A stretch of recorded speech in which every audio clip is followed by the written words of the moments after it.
সুপ্রিয় দর্শক, আসসালামু আলাইকুম। নিউজ 24 এর রাতের সংবাদে আপনাদেরকে স্বাগতম। প্রথমেই জানিয়ে দিচ্ছি সংবাদ শিরোনাম। 5 দিনের রিমান্ডে রিজভী, পরোয়ার, নূর সহ 8 জন। ডক্টর ইউনূস কতটা নির্লজ্জ, যা বললেন ওবায়দুল কাদের। ডিবি হেফাজতে থাকা সমন্বয়কদের ফিরিয়ে দেওয়া হবে, জানালেন স্বরাষ্ট্রমন্ত্রী। সন্তান মা বাবার কাছে নিরাপদ, ডিবি অফিসে কিসের নিরাপত্তা, প্রশ্ন নাহিদের মায়ের। সরকারি হিসাবে কোটা আন্দোলনের সহিংসতায় এখন পর্যন্ত নিহত 147 জন। পুলিশে বড় রদবদল। রিমান্ডে নিয়ে নেতাকর্মীদের পঙ্গু করে দেয়া হচ্ছে, দাবি জামায়াত ইসলামের। এতক্ষণ শুনছিলেন সংবাদ শিরোনাম। পুরো খবর পেতে ভিডিওটি শেষ পর্যন্ত দেখুন। সর্বশেষ সংবাদ পেতে চ্যানেলটি সাবস্ক্রাইব করুন। এবার বিস্তারিত। 5 দিনের রিমান্ডে রিজভী, পরোয়ার, নূর সহ 8 জন। কোটা আন্দোলনের সময় রাজধানীর মিরপুরের কাজীপাড়ায় মেট্রো রেল স্টেশনে হামলা ভাঙচুরের অভিযোগে রাজধানীর কাফরুল থানার মামলায় বিএনপির সিনিয়র যুগ্ম মহাসচিব রুহুল কবির রিজভী, জামায়াতের সেক্রেটারি জেনারেল মিয়া গোলাম পরোয়ার ও ডাকসুর সাবেক ভিপি নুরুল হক নূর সহ 8 জনের 5 দিনের রিমান্ড মঞ্জুর করেছেন আদালত। রোববার ঢাকার মেট্রোপলিটন ম্যাজিস্ট্রেট মোহাম্মদ মইনুল ইসলামের আদালত এ আদেশ দেন। রিমান্ডে নেওয়া অন্য আসামিরা হলেন বিএনপির প্রচার সম্পাদক ও যুবদলের সাবেক সভাপতি সুলতান সালাউদ্দিন টুকু, ঢাকা বিভাগীয় বিএনপির সাংগঠনিক সম্পাদক কাজী সাইদুল আলম বাবুল, ঢাকা মহানগর উত্তর বিএনপির সদস্য সচিব আমিনুল হক, বিএনপি নেতা মাহমুদুস সালেহীন। ডক্টর ইউনূস কতটা নির্লজ্জ, যা বললেন ওবায়দুল কাদের।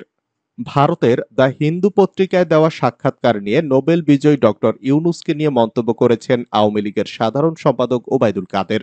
তিনি বলেছেন, আজকে ইউনূস কতটা নির্লজ্জ। তিনি ভারতকে অনুরোধ করেছেন শেখ হাসিনাকে থামাতে।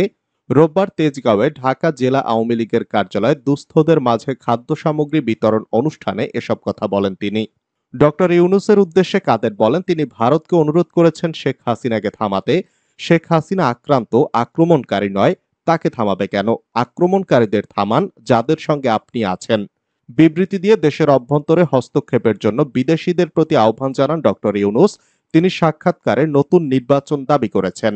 সাম্প্রতিক সহিংসতা নিয়ে বিদেশিদের দেওয়া বিবৃতি প্রসঙ্গে ওবায়দুল কাদের বলেন, বিদেশ থেকে অনেকেই বিবৃতি দিচ্ছেন, অনেক সংস্থা, অনেক বিশ্ববিদ্যালয়ের শিক্ষকও আছেন। কারা সমন্বয় করছেন আমরা জানি। তাদের বলবো, কারো প্ররোচনায় বিবৃতি না দিয়ে এখানে এসে মেট্রো রেল, এলিভেটেড এক্সপ্রেসওয়ে, বিআরটির ধ্বংসলীলা দেখুন। তিনি বলেন, আমি চ্যালেঞ্জ করে বলতে চাই, আমরা আক্রান্ত, আক্রমণকারী নই। এখন বিবৃতি আসছে আক্রান্তদের বিরুদ্ধে, আক্রমণকারী আমরা না। ডক্টর ইউনূস সরকার বিরোধী হিসাবে মাঠে নেমেছে বলে দাবি করে আওয়ামী লীগ সাধারণ সম্পাদক বলেন, অতীতে যিনি রাজনৈতিক দল খুলে 111 সাড়া পাননি, যার বিরুদ্ধে মামলা চলমান, যিনি পদ্মা সেতু নির্মাণে বিরোধিতা করেছেন, তিনি আবার সক্রিয়, আগে গোপনে করেছেন, এবার তিনিও এসেছেন। বাইরে আমাদের বন্ধু আছে, প্রভু নেই। আমাদের বিবেক আমাদের চালায়, কোনো বিদেশি শক্তি নয়। ডিবি হেফাজতে থাকা সমন্বয়কদের ফিরিয়ে দেওয়া হবে, জানালেন স্বরাষ্ট্রমন্ত্রী। কোটা সংস্কার আন্দোলনের সমন্বয়কদের নিরাপত্তার জন্যই তাদের ডিবি হেফাজতে নেওয়া হয়েছে বলে জানিয়েছেন স্বরাষ্ট্রমন্ত্রী আসাদুজ্জামান খান কামাল। তিনি বলেন, নিরাপত্তা ঝুঁকিমুক্ত হওয়ার পরেই তাদের পরিবারের কাছে ফিরিয়ে দেওয়ার কথা চিন্তা করা হবে। স্বরাষ্ট্রমন্ত্রী বলেন, আন্দোলনকারী শিক্ষার্থীরা নিরাপত্তাহীনতায় ছিল, সেটি তারা জানিয়েছিলেন। এ কারণে তাদের নিরাপত্তার জন্য হেফাজতে নেওয়া হয়েছে। আজ রবিবার দুপুরে সচিবালয়ে নিজ দপ্তরে সাংবাদিকদের সঙ্গে আলাপকালে মন্ত্রী একথা বলেন।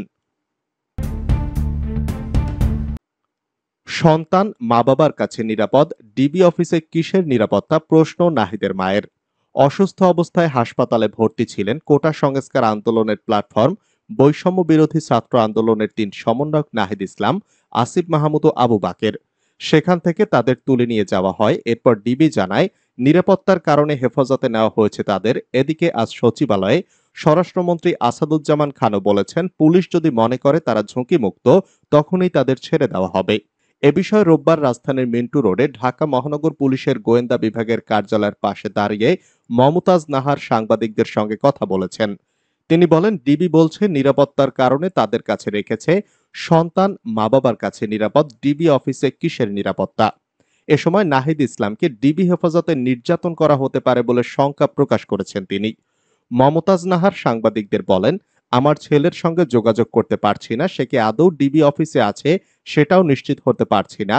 তিনি বলেন, আগে একবার নাহিদকে তুলে নিয়ে নির্যাতন করা হয়েছে, এবারও মারধর নির্যাতন করা হচ্ছে কিনা শঙ্কিত। সরকারি হিসাবে কোটা আন্দোলনের সহিংসতায় এখন পর্যন্ত নিহত 147 জন।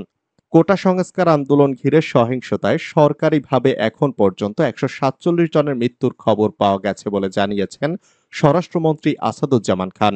তবে নিহতদের আরো তথ্য অনুসন্ধানের কাজ চলছে বলে জানিয়েছেন মন্ত্রী। রবিবার সচিবালয়ে নিজ দপ্তরে সাংবাদিকদের সঙ্গে আলাপকালে মন্ত্রী একথা বলেন।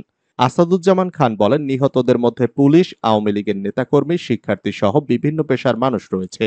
সহিংসতায় কতজন শিক্ষার্থীর মৃত্যু হয়েছে জানতে চাইলে তিনি বলেন, কখনো বলা হচ্ছে 500 জনের মৃত্যু হয়েছে, আসলে মৃত্যু নিয়ে বিভ্রান্তি ছড়ানো হচ্ছে। ছাত্র কতজন এখনো বিস্তারিত জানা যায়নি, আরো যাচাই বাছাই করে তথ্য জানানো হবে। তিনি আরো বলেন, মৃতের সংখ্যা নির্ণয়ে আরো অনুসন্ধান চলছে। নিহতদের মধ্যে কতজন নারী, কতজন পুরুষ কিংবা কোন পেশার মানুষ কতজন সেটি নির্ধারণের কার্যক্রম চলছে। পুলিশে বড় রদবদল। বাংলাদেশ পুলিশের 55 জন কর্মকর্তাকে একযোগে বদলি করা হয়েছে। তাদের মধ্যে রয়েছেন 2 জন অতিরিক্ত আইজিপি, 5 জন অতিরিক্ত ডিআইজি এবং পুলিশ সুপার পদমর্যাদার 48 কর্মকর্তা। রবিবার স্বরাষ্ট্র মন্ত্রণালয়ের জননিরাপত্তা বিভাগের পুলিশ এক শাখা থেকে জারি করা পৃথক 4টি প্রজ্ঞাপনে এসব বদলি করা হয়। রাষ্ট্রপতির আদেশক্রমে প্রজ্ঞাপনে সই করেন উপসচিব মোহাম্মদ মাহবুবুর রহমান শেখ। এর মধ্যে একটি প্রজ্ঞাপনে অতিরিক্ত আইজিপি পদের 2 জনকে বদলি করা হয়েছে, আরেকটি প্রজ্ঞাপনে বদলি করা হয়েছে 5 অতিরিক্ত ডিআইজিকে। এছাড়া পুলিশ সুপার পদমর্যাদার 32 জনকে একটি প্রজ্ঞাপনে এবং আরেকটিতে 16 কর্মকর্তাকে বদলি করা হয়েছে। প্রজ্ঞাপনগুলোতে বলা হয়েছে, জনস্বার্থে জারিকৃত এ আদেশ অবিলম্বে কার্যকর হবে। রিমান্ডে নিয়ে নেতাকর্মীদের পঙ্গু করে দেয়া হচ্ছে, দাবি জামায়াত ইসলামীর। আদালতের আদেশ অবজ্ঞা করে রিমান্ডে নিয়ে সরকার রাজনৈতিক দলের নেতাকর্মীদের পঙ্গু করে দিচ্ছে বলে অভিযোগ করেছেন জামায়াতের ভারপ্রাপ্ত সেক্রেটারি জেনারেল মাওলানা এটিএম মাসুম। রোববার এক বিবৃতিতে তিনি অভিযোগ করেন। এটিএম মাসুম বলেন, সরকার নিজেই আইনের কোনো তোয়াক্কা করছে না। উচ্চ আদালত 2003 সালে রিমান্ডের বিষয়ে একটি নির্দেশনা দিয়েছিলেন। সংবিধান অনুসারে সর্বোচ্চ আদালতের রায় বা নির্দেশনা প্রতিপালন করা সরকার, অধস্তন আদালত ও সকলের জন্য বাধ্যতামূলক, কিন্তু উচ্চ আদালতের এ নির্দেশনা সরকার সম্পূর্ণরূপে লঙ্ঘন করছে। আদালতের আদেশ অবজ্ঞা করে রিমান্ডে নিয়ে রাজনৈতিক দলের নেতাকর্মীদেরকে পঙ্গু করে দেয়া হচ্ছে।